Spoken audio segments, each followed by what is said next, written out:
When I think about Granada de Oro, it's like this second home that I found. And that might sound cliche, but it was an indescribable experience for me, really. Like, I don't know, where I'm from, it's, you know, it's so big, and like, I don't even know my next door neighbors. You know, and in my mind, it's like, we're just, you know, we're coming there to do community service. No one's gonna notice us, no one's gonna, but that was the opposite, you know, and it's like the whole town kind of noticed us. And I felt seen and known by the whole town, and just going into each other's houses, and I don't know, that sense of community that's there, and that sense of love that they have for each other and for other people, like the things that they were wishing on us. I mean, it's amazing. I think that in the world today there's a lot of immigration because there's a lot of unhappiness.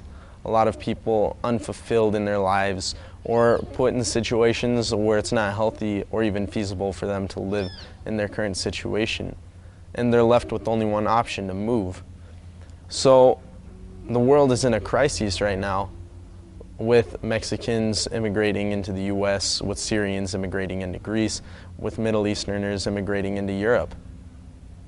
Who are we to tell them no, but also, can we sustain them? It's a really hard issue to talk about. Like, I'll use this school as an example. So this school has a certain amount of kids, and when new kids come in, it can cause conflict or friction if we don't always get along with the same ideals or personalities. And then at the same time, if kids come in, they need help, which is why they're coming here, to make them have, or to help them get a better life. Who are we to tell them, no, you can't work here?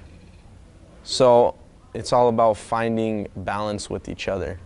The world needs to find balance with itself. We need to find balance with immigrants coming in from foreign lands, or else nothing's going to happen. There's going to be no progress. We're just going to regress.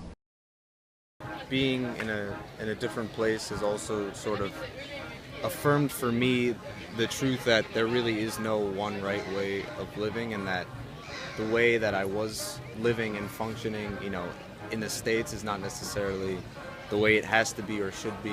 My first semester in college, I was rooming with a person from China, and I feel like if I didn't, I guess, immerse myself in a different culture, a lot of things that he did and how he behaved and lived with me, I would have taken a lot differently, and I wouldn't have accepted it as much.